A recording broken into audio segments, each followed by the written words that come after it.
Today we are going over some quick tips and tricks about the most important role in Hell Let Loose, the backbone of every team and the role that can win or lose your games.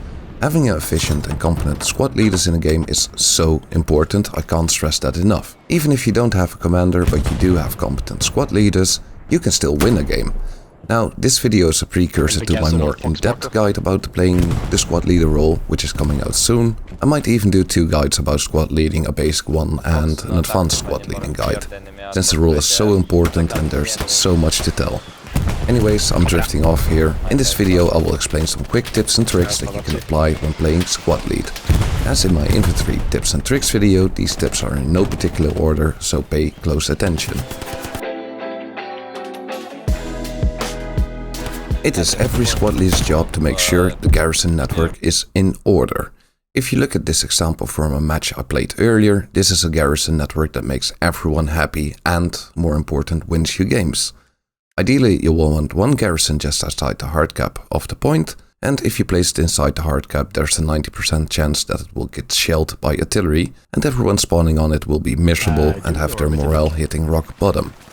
For the rest, you'll want 2 garrisons around the point, 1 on each flank, and if you lose the garrison that's close to the hard cap, no worries, because you still got those 2 backups to work with. Also, on your second point you will want to have at least 1 garrison in case you lose the midpoint, and then you have something to fall back on. Also, if you lose the midpoint, just move every garrison back a sector to set up your defense properly. The point I'm trying to make here is that you need a good garrison network to win games. You need every squad leader to maintain this, because the commander can't do this all alone, and even if you have 1 dedicated logistics driver, everyone needs to step up and keep this up. Placing garrisons. You will want your garrison network as closely packed as possible in regard of the defensive garrisons. You can place garrisons 200 meters apart, and that is exactly 1 grid square. In most of the cases, garrisons aren't placed and lined up with the grid squares, and as a squad leader you're always asking yourself, can I jam another garrison in here? A quick tip to measure the distance to the other garrison is ping the garrison you want to be 200 meters away from. This will give you an accurate distance in meters and lets you figure out the distance. Don't forget, you can also do this with supplies to check if you're within the 50 meter range of a set of supplies.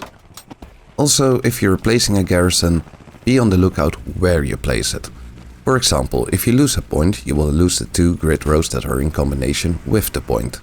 If you look at this map, you want to place a garrison somewhere in row 6 as a defensive garrison or fallback garrison.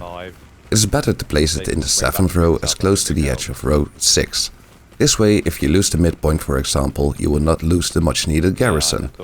A good example of this is a match that I recently played on Garrison, and if you look at how these garrisons are set up, they are bordering on the edge of row D and E.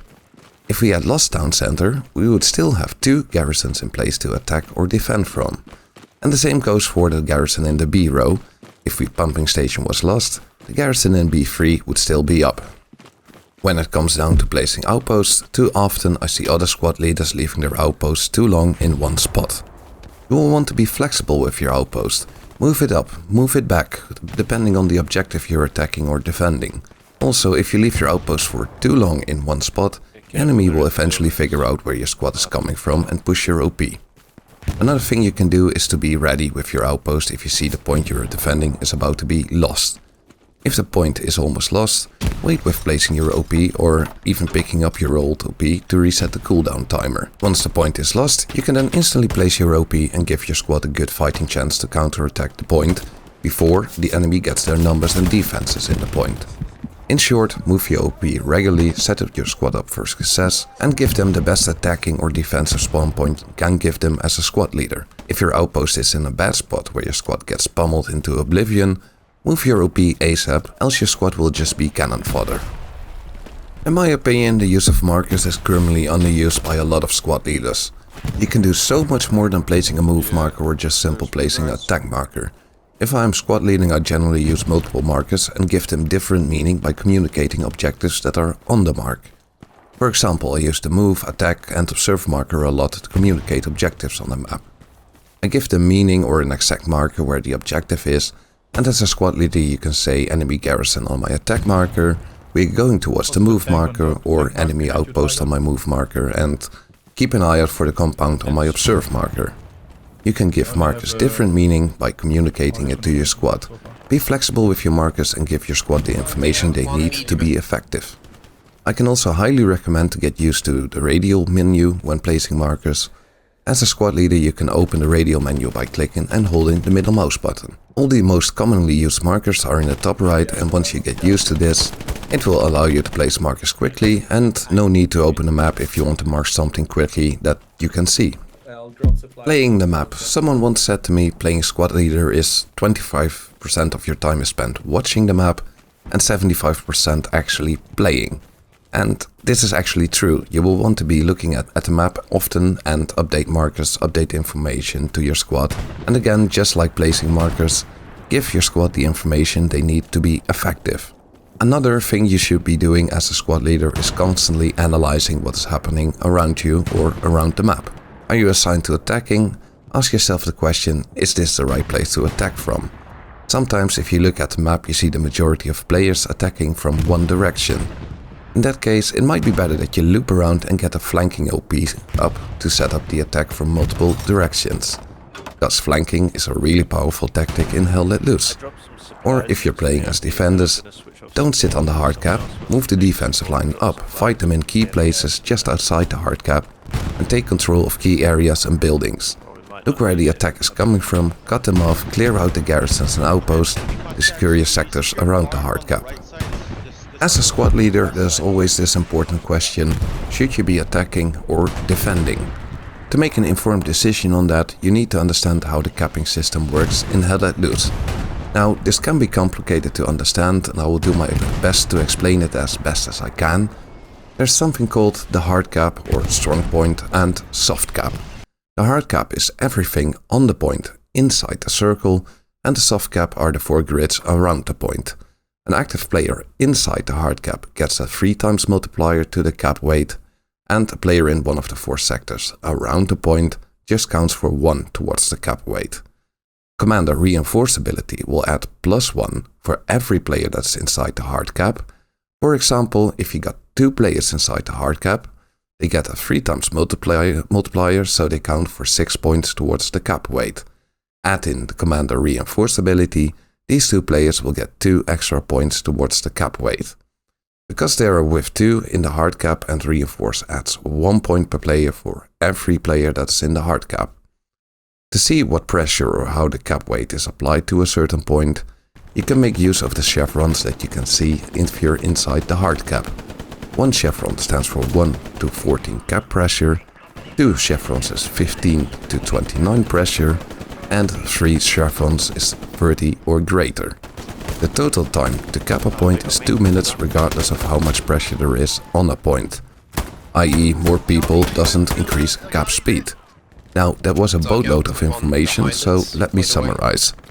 Players inside the hard cap counts times 3, players inside the soft cap counts as 1, reinforce will add +1 for every player that is inside the hard cap, and use the chevrons to get a good indication how good or bad a point is looking.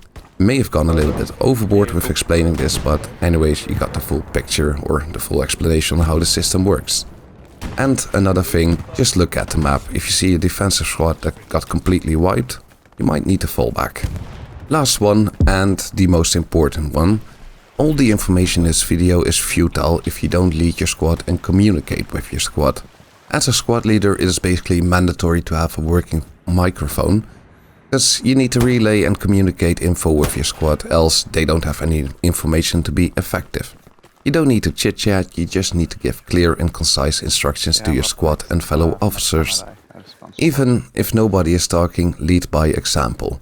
If you start speaking up, maybe someone else will follow, and that could give the next one enough confidence to speak up. Also be precise and short in your communication. Let's say you spotted a tank. Don't say tank on Charlie mark or whatever. Instead say tiger on Charlie mark stationary, and you can also add in the direction it is looking to give your tankers a good angle of attack. Another important thing that is overlooked, keep morale up in your squad, even more so when it's rough. A quick thank you when someone is dropping supplies can go a long way. Also make them part of the bigger plan you have or what objective you want to take on the map. so they can work towards it and know what the goal is. As I mentioned, this video is a precursor to another guide I am making about squad leading in Hell Let Loose, because the role is so important and there's so much to tell and explain, but this video gives you a quick and basic rundown of some more important tips that I learned whilst playing Hell Let Loose and playing competitive Hell Let Loose. I suggest watching my infantry tips and tricks video, since that one is also loaded with tips and tricks that the game doesn't explain to you. Thank you for watching, and I will see you soon in the next one. At this point,